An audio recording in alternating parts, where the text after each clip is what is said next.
Welcome to real talk with Donthu Ramesh. ఇటీవల తెలంగాణలోను ఆంధ్రప్రదేశ్లోను భారీ వర్షాలు కురిశాయి. గత 10-15 రోజుల క్రితం కురిసిన భారీ వర్షాలకు కనివిని ఎరుగని నష్టం వాటిల్లింది. చెరువులు తెగిపోయాయి, వాగులు వంకలు పొంగిపొర్లాయి.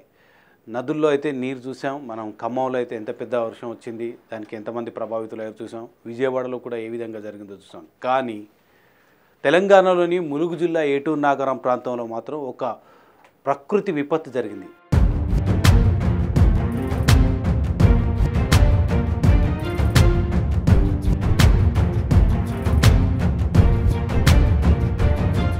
ఏకంగా 50,000 చెట్లు మొత్తం నేల కొరిగిపోయాయి.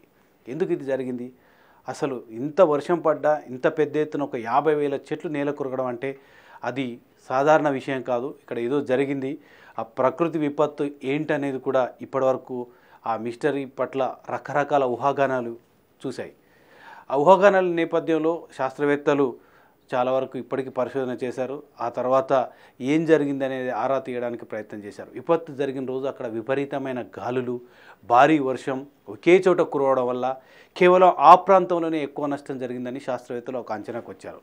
ఎన్ఆర్ఎస్సి, ఎన్ఆర్ఎల్కి చెందిన శాస్త్రవేత్తలు బంగాళాఖాతం, అరేబియా సముద్రంలో 2 ప్రాంతాల్లో ఒకేసారి వాయుగుండం సంభవించడం వల్ల ఇక్కడ అంటే ఏటూరు నాగరం ములుగు ప్రాంతంలో గంటకు 130 నుంచి 140 కిలోమీటర్ల వేగంతో గాలి వీచింది. ఆ గాలి వీచడం మూలంగానే ఈ చెట్లు మొత్తం నేల కొరిగిపోయాయని వాతావరణ నిపుణులు చెప్తున్నారు. గాలి వీచే దిశ ఈ ప్రాంతంలోనే బలంగా ఉండడం మూలంగా ఆ విపత్తు జరిగి ఉండవచ్చు అనేది నిపుణుల అభిప్రాయం. ఎందుకంటే గాలి అంత బలంగా వీయడం మూలంగా ఆ ప్రాంతంలో పొడవైన చెట్లు ఏవైతే ఉన్నాయో అవన్నీ కూడా తుడిచిపెట్టుకుపోయాయి. బలమైన మేఘాలు ఒకే ప్రాంతంలో కేంద్రీకృతమైన కారణంగా ఇక్కడ కురిసిన భారీ వర్షం కూడా ఆ విపత్తుకు కారణం అనేది శాస్త్రవేత్తలు అంచనా వేస్తున్నారు. సో 50,000 చెట్లు నేల కొరగడానికి ఇది ప్రధాన కారణంగా చెప్తున్నారు. నిజానికి ఒకేసారి 50,000 చెట్లు నేల కొరగడం చాలా ప్రాంతాల్లో మనం అమెరికాలో చూస్తున్నాం, టొర్నాడోలు వస్తుంటాయి, అక్కడ విపరీతంగా నష్టం జరుగుతుంది. కానీ ఆ వాతావరణ మార్పులు ఇక్కడ జరిగే అవకాశం లేదు. అది కూడా తెలంగాణలో జరిగే అవకాశం లేదు. ఏటూరు నాగరం అభయారణ్య ప్రాంతంలో మొత్తం ఇక్కడ అటువంటి జరిగే అవకాశం లేదు. ఆ రాత్రి వర్షం కురిసిన తర్వాత చూస్తే 332 హెక్టార్ల భూమిలో ఉన్న మొత్తం చెట్లు మొత్తం నేల కొరిగిపోయాయి. ఒక 50,000 వరకు చెట్లు నేల కొరిగాయని అంచనా వేశారు. అక్కడ ఉన్న సారవంతమైన నేల కూడా ఈ విపత్తుకు మరో కారణం అని కూడా చెప్తున్నారు. అంటే ఈ నేలల్లో చెట్లు త్వరగా ఎదగడం వల్ల ఆ చెట్టు యొక్క వేర్లు భూమిలోకి లోతుగా కాకుండా అడ్డంగా వెళ్ళడం కూడా చెట్లు త్వరగా పడిపోవడానికి కారణమని నిపుణుల అభిప్రాయం చెప్తున్నారు. అంటే ఇక్కడ ఏంటంటే సారవంతమైన నేలలు ఏటూరు నాగరం ప్రాంతంలో ఉంటాయి.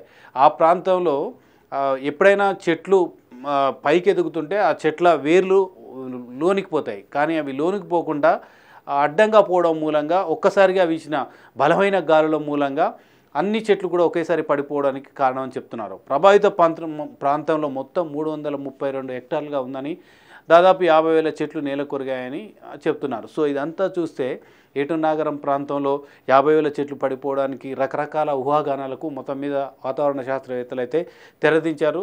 దానికి సంబంధించి ఒక నిపుణుల కమిటీ వచ్చింది, ఆ ప్రాంతాన్ని మొత్తం పరిశీలించింది, ఎందుకు విపత్తు జరిగింది, ఒకేసారి అన్ని చెట్లు నేల కొరగడానికి కారణం ఏంటనేది చూస్తున్నాం. ఒక నేషనల్ మీడియా కూడా దీని మీద ఫోకస్ చేసింది. ప్రపంచంలో వాతావరణ శాస్త్రవేత్తలు కూడా దీని మీద ఫోకస్ చేశారు. ఈ ఫోకస్ చేసిన నేపథ్యంలోనే ఒకటైతే తెలిసిపోయింది, మొత్తం మీద ఈ శాస్త్రవేత్తల పరిశోధనల తర్వాత ఇది బలంగా ఒకేసారి గాలులు వీయడం, ఇటు 2 ప్రాంతాల్లో 2 సముద్రాల్లో కూడా వాయుగుండాలు ఏర్పడడం మూలంగా మేఘాలు ఒకే ప్రాంతంలో ప్రభావితం కావడం మూలంగానే ఈ చెట్లు నేల కొరిగాయి అనేది శాస్త్రవేత్తలు అంచనాకు వచ్చారు. ఏది ఏమైనా ఎప్పుడు కూడా గత కొన్ని దశాబ్దాలుగా కూడా తెలంగాణ ప్రాంతంలో కానీ ఆంధ్రప్రదేశ్ ప్రాంతంలో కానీ ఇటువంటి సంఘటనలు జరగలేదు.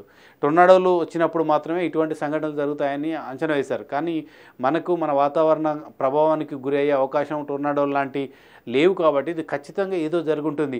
ఇది ఒక మాయ, అసలు ఏం జరిగి ఉంటుంది, ఇంత పెద్దగా చెట్లు ఒక్కసారి నేల కొరగడం అంటే అంత వర్షం వచ్చి నీళ్ళు కూడా వెళ్ళిపోయిన తర్వాత కూడా అసలు ఒకవేళ వర్షం వస్తే వరద వస్తుంది, మొత్తం అడవి మొత్తం ముంపుకు గురవుతుంది. కానీ చెట్లు నేల కొరిగిపోవడం ఏంటి, ఇందులో ఏదో జరిగింది, ఏదో వాతావరణంలో అనేక మార్పుల వల్ల కాదు, ఏదో ఒక మాయ జరిగిందని రకరకాలుగా అసలే అటవీ ప్రాంతంలో గిరిజనుల మూఢనమ్మకాలు ఉంటాయి. ఆ మూఢనమ్మకాల నిబంధన రకరకాల ప్రచారం చేశారు.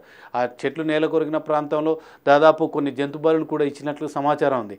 సరే ఏది ఏమైనా మొత్తం మీద వాతావరణ శాస్త్రవేత్తలు అయితే అక్కడికి వెళ్ళారు, చూశారు. దానికి సంబంధించి గతంలో జరిగిన ఇన్సిడెంట్లు ప్రపంచవ్యాప్తంగా ఎటువంటి ఏమైనా జరిగాయా, ఒకేసారి వాయుగుండాలు ఏర్పడడం మూలంగా ఎటువంటి విపత్కర పరిస్థితులు ఏర్పడతాయి, ఎటువంటి ప్రకృతి విపత్తు ఏర్పడుతుంది అని లోతుగా అంచనా వేసిన తర్వాత ఈ 332 హెక్టార్లలోని 50,000 చెట్లు నేల కొరిగిపోవడానికి కేవలం 2 సముద్రాల్లో ఒకేసారి వాయుగుండం ఏర్పడడం, ఆ మేఘాలు కూడా ఒకే ప్రాంతంలో కేంద్రీకృతమై ఒక్కసారిగా బలమైన గాలులు వీయడం మూలంగానే ఏటూరు నాగరం తాడ్వాయి అభయారణ్య ప్రాంతంలోని వన్యప్రాణి సంరక్షణ కేంద్రంలో 50,000 చెట్లు నేల కూలిపోవడానికి కారణం అనేది తెలిసిపోయింది. ఇందులో మాయ లేదు, మర్మం లేదు, ఏమీ లేదు.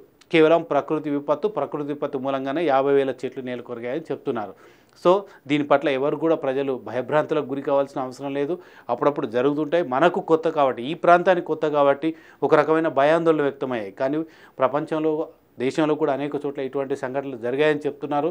సో మనకు తొలిసారిగా జరగడంతో ఒక ఆందోళన మొదలైంది. ఆందోళనకు పడొద్దు, ఆందోళన చెందాల్సిన అవసరం లేదు. ఇటువంటివి జరుగుతాయి.